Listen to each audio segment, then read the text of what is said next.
Our next guest is Arad.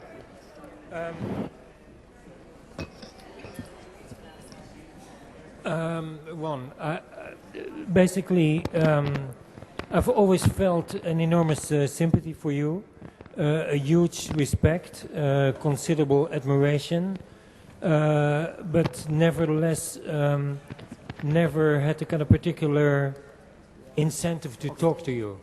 And now I have to ask you questions. Why did you ask me today? Do you recognize that kind of situation? Yeah, I think I ran into you in the middle of the night in New York once. Huh. And maybe it's good the microphone was not. Why do you think I need sympathy? No, it's you don't need sympathy, but I mean these are the feelings I've always had for you, right, without the kind of need to communicate further. So I was always happy. I think it's right because I'm not a talker. I do things. I make things. I right. draw. Okay. I mean, what I do is things that didn't exist before I did them. And some people feel like talking about it. Some people don't. You seem to belong to the second group. You belong to the second group? I'm saying you seem to belong to the second group. I'm saying I do things, and the phone rings. Lots of people want to talk about it. Yeah, but some people don't. Yeah. Thank God. Right. It's just okay. Just good. Nevertheless, there's a number of things we have in common. Perhaps the influence of London, and I would like to ask you to talk about that. What has London done for you, and what can you do in London which you could not have done anywhere else? I couldn't. Well, I'm a foreigner in London. Yeah. I mean, I'm not from here, and that probably has a quality. I came to London from the Middle East, the belligerent Middle East, and I had a very exotic image of what London is, mainly thanks to new realism films of the 60s and 70s, and of course I didn't find what I anticipated. Every film that came from London was culture. Everything that came from Hollywood was trash. Of course, it's not true. When I hear Penny Lane played on the radio, it doesn't take me to Liverpool, it takes me to Tel Aviv, where I grew up with it. So London gave me the chance to be an outsider, which I still am to a great degree. In my profession, the profession that I found myself in, having sort of defected slightly for a short time from architecture, design was a complete desert in London. There was nothing happening. If I went to Milan, I would probably have things to join, and I'm not very good at joining things. So London gave me the chance not to join anything, but to sort of invent my own profession and to do what I do. And to what extent is the kind of shapelessness and roughness of London an important feature? I think it's great to work when there's great indifference around you. I mean, you're free to do what you want. And I had it enhanced by the fact that when I first started, when I graduated from the AA, I started my own company, which I shouldn't have. And I had a deportation order, which gives you even more freedom to do what you want, because there's absolutely nothing to lose. So you don't take notice of anything, you just do things. One thing I wanted to ask you is to talk a little bit about bridges between design and architecture and design and art. I mean, you've ventured into architecture on some occasions.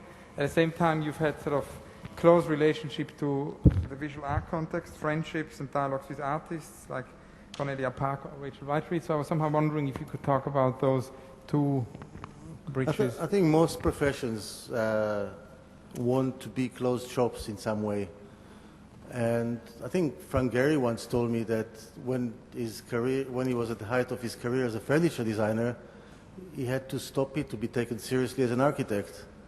People have a very difficult, people find it very difficult to perceive people as doing, I'm also a very good ping pong player. But I mean, people find it very difficult that you're very good at one thing and that you're brilliant at another thing. And I mean, I don't see any bridges between the two things. I just do things. Architecture, I think, was it you that said it's a tragic profession? Is it your sort of, have you coined that sentence, Rem? Could have been. Could have, I think. Right. Yeah, it is a tragic profession because it's a profession where you have to be asked to do things. You have to be commissioned. You have to behave yourself. You have to, you have to have Philistines commission you, basically. And I just wasn't patient enough to do that. So I did things that I could do without waiting for anyone to ask me to do or to like it or to finance it. So, but I don't think that I need any bridges between the two. I think if you look at Italian masters of furniture, for example, they're all architects. I mean, like, without any exception. There are no Italian masters anymore since they started teaching design as a profession. I mean, there's a lot of, you don't need to actually be busy defining the borders between things. I think it would be a lot easier if we divided things into charming and exciting things and boring and tedious things. It's a much more intelligent division than between what is art and what is design and what is architecture. You talked about neorealist 60s London cinema, British cinema, Yeah. English cinema, and you're really coming from that's a really kind of strong kind of ethos of the industrial worker, coming through that kind of cinema, as distinct from Hollywood. And a lot of your work, I know maybe it's completely happenstance, works off of notions of rapid prototyping, almost kind of industrial, type principles a lot of times. I did serve my time welding and bitting steel before we discovered computers. We can't, and I drive a car, I don't use a horse. Rapid prototyping is a very convenient tool for us to make things, and we use it. It's very exciting in the first period, and the medium is more exciting than what you can use it for.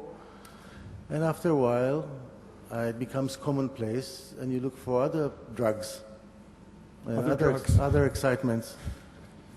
But I'm sure it was very similar in the industrial era when they did exciting machines that could do things that couldn't be done before.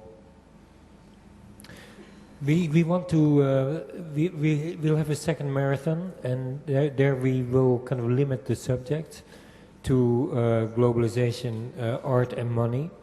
One of the reasons I thought that architecture was a tragic profession is that we only make prototypes. It was you. Are you confessing? Are you admitting now? It's like that we make prototypes only, and that we therefore can never really earn money, and that is the great thing about furniture or making anything that is a kind of mass product or potentially mass product, that you earn potentially money with it. This is the grass that is green. On the other side, most designers don't make money. Most designers don't have mass-produced objects after the name. So it's. But I would like to ask you how your economy works. How my economy works. First of all, in 2 words, very well. Yeah.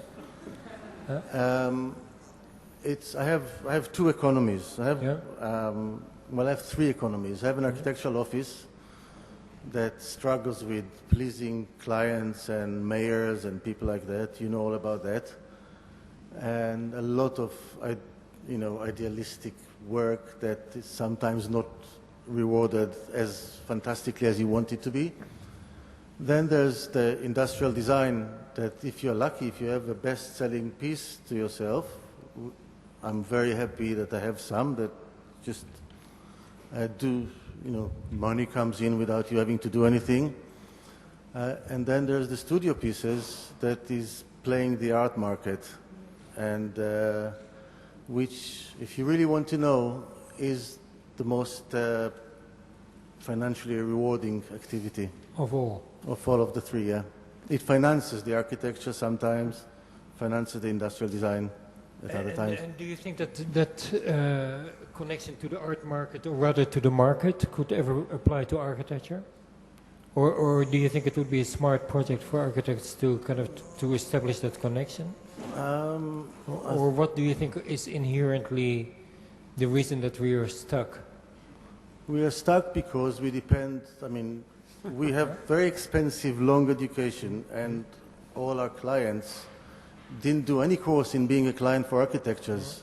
Either they made some money somehow and they need a house or a building, or they were elected by someone for the views on something else, and they find themselves in a position to commission us. But it's flawed. We know it's flawed. And once I enter the competition in architecture, I tend not to enter architectural competitions. And when I finish it, am I mad working so hard for David Chipperfield to judge it? That's how it works, or it doesn't. You don't want to be judged and selected and assessed. You want to do what you do, like you do when you do the studio pieces, or when you're an artist. You do what you do, and then I always preferred customers to clients. Clients want you and they think they have a say, and customers, you don't have to know them. The best architectural client we had is Sheikh Saud of Qatar, that in a discussion about his villa, I said to him, when we do a scheme that you like, when you like the scheme, and he stopped me, he said, I don't have to like the scheme, I choose the architect chooses the scheme. It's not for me anyway, it's for the nation, because in my family we have a very short life expectancy, which, is beginning to define a good client. And unfortunately, it's not life expectancy that stopped the project, is put under house arrest, which is something we couldn't predict. When you mentioned before these, three different layers of your activity, the three different economies, but also the three different sort of contexts of production, it reminded me a conversation I had with Ettore Sottsass some months ago, who in a similar way has these different, layers of his activity. And I was wondering, as memory, and also, not looking at the past, in a nostalgic way, but looking at it in terms of a toolbox, we're interested in sort of models of maybe older designers or architects of previous generations who somehow have been a toolbox or are a toolbox for you. Everything that's done before, until 12 o'clock, until they closed the Serpentine Road, is part of the toolbox. And Ettore Sottsass is a great example. There's lots of parallels. A great example is Memphis, and his work, although I never liked it formally, gave us a lot of courage. We looked at it and we said, yeah, okay, there are other routes. There's other ways of operating, and you can make things, you can create excitement around a chair, for example, without having to like that very chair. But yes, Ettore gave us a lot of courage, and he writes beautifully. And are you writing? Very little. I couldn't keep a diary to save my life. And it's like...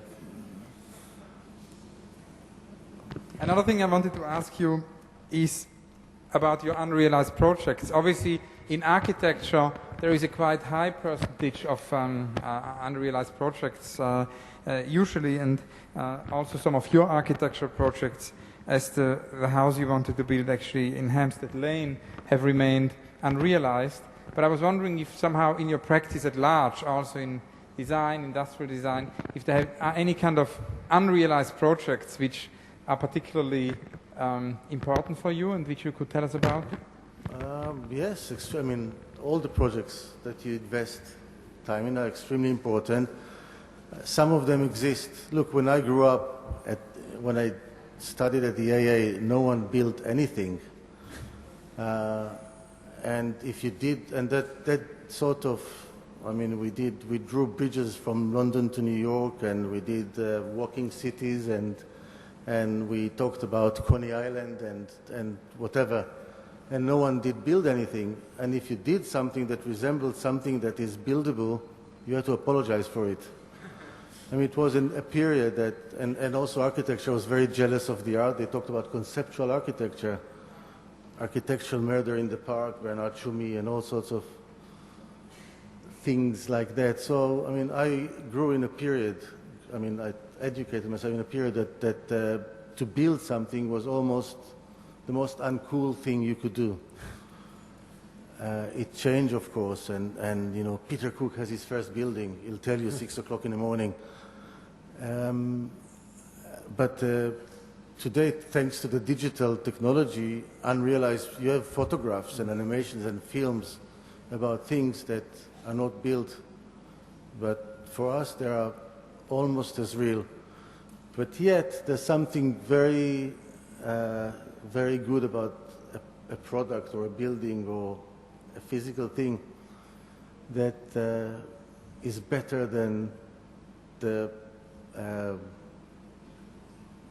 digital rendering of it. That is, there's a real reason to actually realize it, because otherwise we wouldn't. Okay. Thank you.